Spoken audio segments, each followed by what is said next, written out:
Okay, when I first moved to South Carolina, I got attacked by fire ants. And I don't know if you've ever been attacked by fire ants, but I still have scars from the fire ants. They are vicious. They sting you, and apparently they kind of have these teeth. They grab onto your skin, and then they sting you. And I had, like, in some areas, I had 4 or 5 stings on top of each other. Like, it was crazy. I had never experienced anything like it. And the next day, they turned into welts, like white welts, and it took forever to heal, and it itched for days.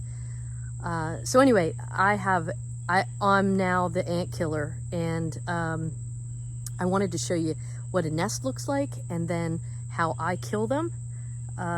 Because if you can avoid the nests, there are literally millions of ants in the nest, and the key is to get the queen. So I try to make a mixture, pour it down so that it gets in the canals of the tunnels underneath where the ants are, where they live, and hopefully get to the queen. So I'm going to show you what it looks like.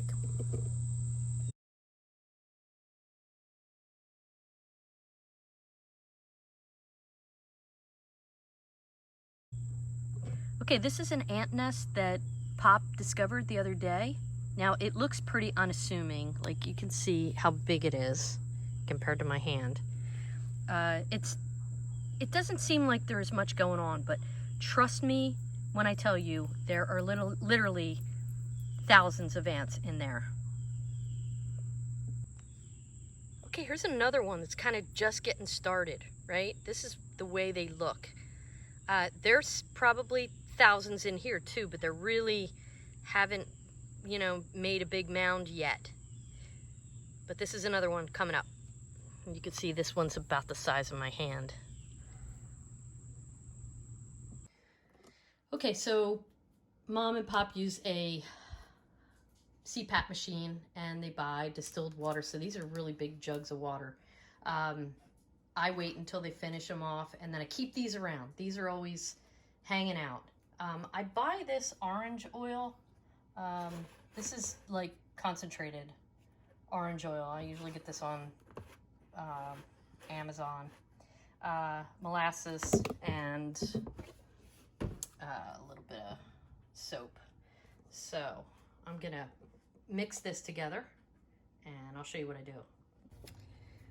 Okay, this is not an exact science. So I usually take maybe a capful, maybe 2 capfuls of orange oil. It's an estimate.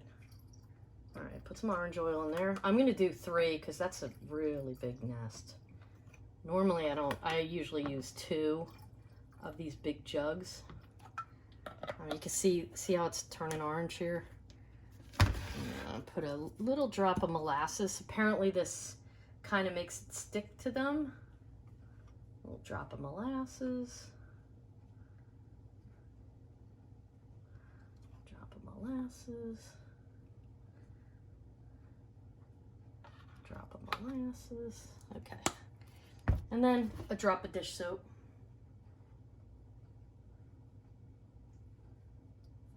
Drop, drop, and drop. Okay. Then I put the lid on. Goes on that one. Okay. Okay. And then I shake these guys up. Mix them up.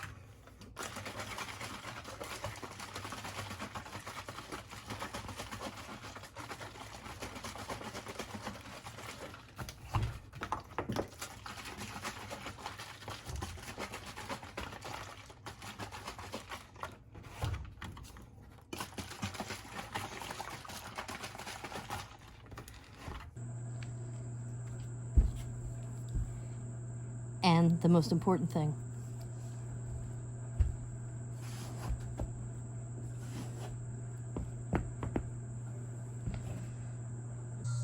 Okay, I have the mixtures ready. I've got 3 of them here. So I'm gonna set the camera so you can kind of see what goes on with the nest. I'm gonna go around the nest so that they can't get away. And I'm going to dump right down in the center of the nest.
Okay, I've really flooded this nest.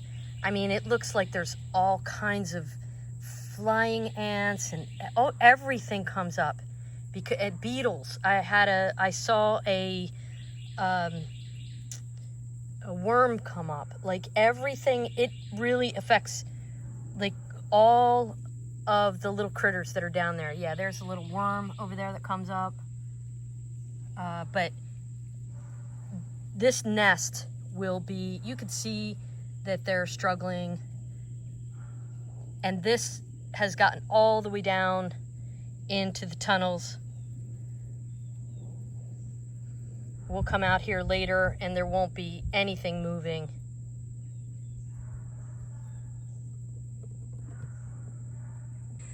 Okay, so the orange oil is completely non-toxic to dogs. I have 3 dogs, so I don't want to put anything down that could possibly hurt the dogs. So the orange oil is the best option. Now, I've had ants come back, but I've been using this for about a year now. And the orange oil's a little pricey, but it goes a long way.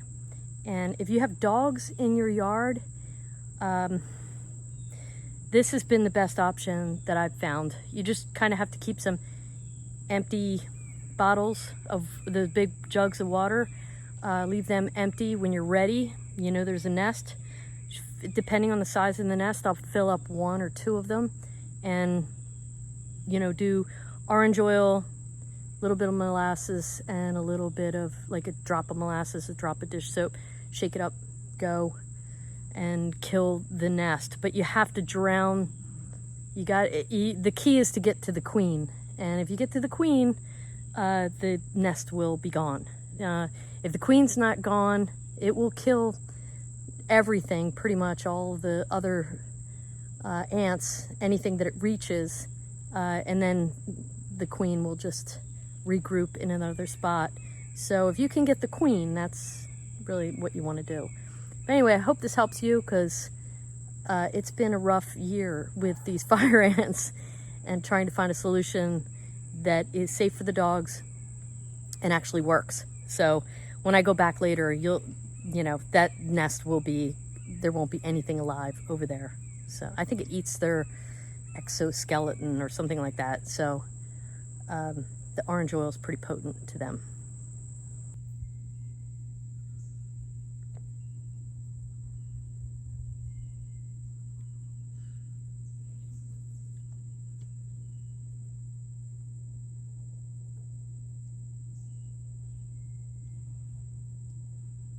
You can see everything's really struggling here. And in about an hour, this will all be gone. Okay, this is little Sasha, and she has no regard for ant nests. In fact, she'll run right through them, and they'll sting her little body, her little belly, because she's so tiny. So that is another reason that I get rid of the ants, because the dogs get huge welts from the ants, and it's just not safe for them. A couple of things I forgot to mention is when you go to kill the ants, you want to do it in the middle of the day, usually the hottest time of the day. In the morning, they're usually out foraging, and late at night, they're out foraging. So when everyone is in the nest is in the middle of the day when it's hot. So that's when you want to attack the nest. Also, if you do get bitten, I've been using straight up ammonia on my fire ant bites. So if I get stung by a fire ant, I've been using straight up ammonia and just rub that right on whatever stings you have, and it's worked. I mean, it's lessened the venom that's in there, and it's not nearly as bad the next day.